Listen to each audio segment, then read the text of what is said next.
देह और कर्म पे चर्चा करते हुए आगे बढ़ते हैं। आज 26 दिसंबर, स्थान ढापोली। मृत्यु के भीतर से ही अमृत का मार्ग है, यह जानना होगा। पशु को मृत्यु से अमृत प्राप्त नहीं होता। पशु के लिए मृत्यु से मृत्युपनोति पुनः पुनः मात्र गर्भ की यंत्रणा अनिवार्य होती है।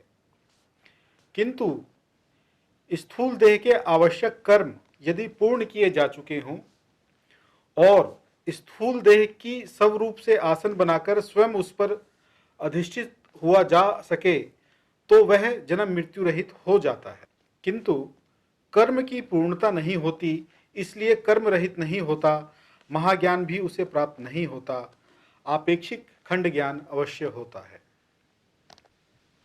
काका जी, अभी इसी में प्रसंग में एक वाक्य आया कि मृत्यु ही अमृत है। कृपया इसको थोड़ा सा व्याख्या करें। मृत्यु के भीतर से ही अमृत का मार्ग है। सामान्यतः मृत्यु एक ऐसी घटना मानी जाती है लौकिक व्यवहार में, वो अशुभ घटना मानी जाती है। और आध्यात्मिक दृष्टिया देखा जाए तो मृत्यु एक अलौकिक घटना है। हम जितने आसानी से कपड़े बदलते हैं, इतनी आसानी से आत्मा अनावश्यक देह को छोड़ के दूसरे देह को स्वीकार करती है। हम मोहवश, देह के मोहवश मृत्यु को पसंद नहीं करते। इसलिए हमारा मार्ग मृत्यु से अमृत की तरफ नहीं जाता। हमारा मार्ग मृत्यु से मृत्यु तक ही जाता है। और लौकिक व्यवहार में मृत्यु एक अपघाती घटना है जो लोग पसंद नहीं करते, मोहवश, देहात्म बुद्धि के वश। और जिनसे भी हम प्यार करते हैं वो प्यार नहीं करते, देहासक्ति होती है।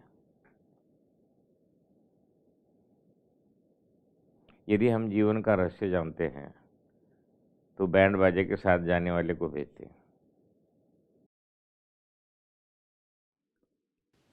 गुरुदेव, मृत्यु को लेकर जो सबसे बड़ी उलझन है कि एक हमारी समझ है कि उसकी उम्र हो गई है, आयु हो गई है 60 साल, 65 साल, 70 साल, तो वो चले गए, तो बहुत ज़्यादा रोना धोना नहीं है।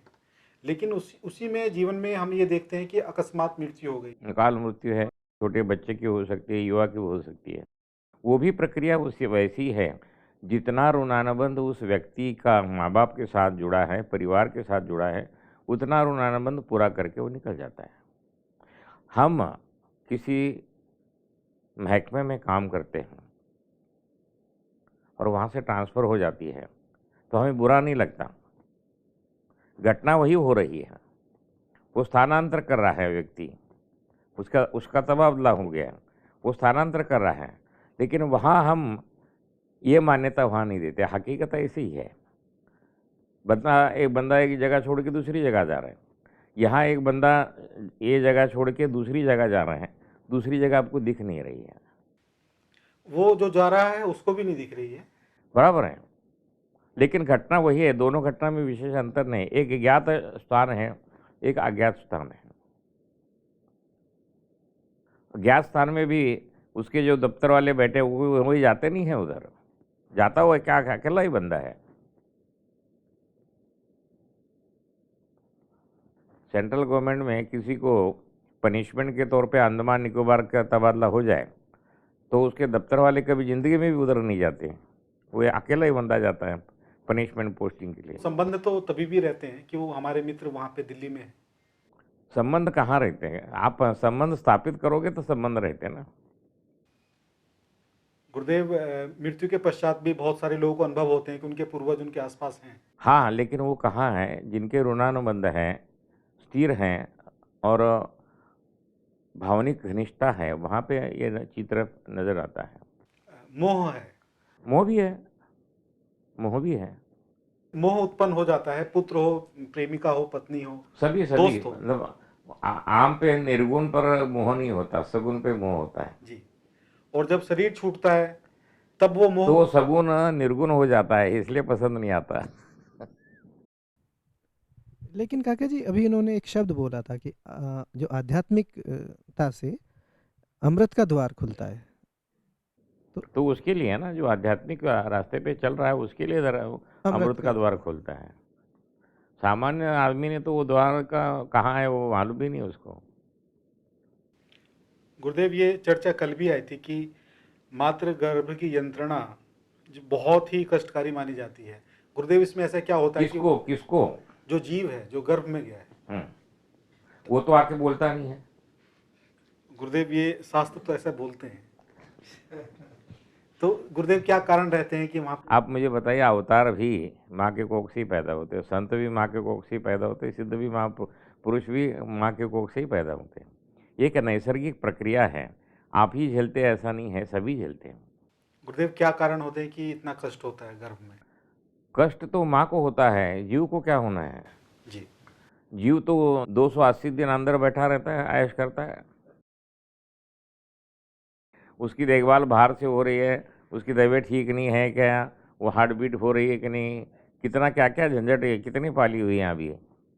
यहाँ महाराष्ट्र में एक संत है, वो कहते हैं तुका म्हणे गर्भवासी सुखे घालावे देखो आमासी। कितना कंट्रास्ट है। यहाँ कहते हैं हमें आराम से पैदा होना भी पड़े, हमें कोई दिक्कत इतराज नहीं है, उनको मुक्ति भी नहीं चाहिए। संत संघ के लिए हमें बार बार माँ के कोख में पैदा होना पड़ा, तभी भी हमें इतराज नहीं है। गुरुदेव, यहाँ संत संघ का मतलब सिद्ध महापुरुषों का संघ है या भजन कीर्तन मंडली?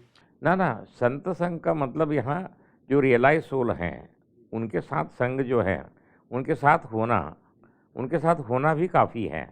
सिर्फ उनके साथ होने से ही आपके अंदर में जो परिवर्तन आता है वो अलौकिक है, वो किसी स्कूल कॉलेज में नहीं आता। उनके साथ रहते रहते ही आपके अंदर में इतना बड़ी तब्दीली हो जाती है, आपको भी नहीं पता लगता। जैसे गुरु शिष्य की युति। हाँ, तो उसमें भी देखो ना, शिष्य कितना समझता है मालूम नहीं, लेकिन उसके अंतर जो परिवर्तन चल रहा है, सत्संग का परिणाम यह है, स्थूल देह पे होता है, सूक्ष्म देह पे होता है, कारण देह पे होता है और महाकारण देह पे भी होता है। इन चारों स्तरों पर उसका परिवर्तन आरंभ हो जाता है सिर्फ संत के साथ रहने से, सत्संग में रहने से। वो कुछ कहे ना कहे, सुनाए ना सुनाए, सत्संग करे ना करे, दीक्षा दे ना दे, सिर्फ होना।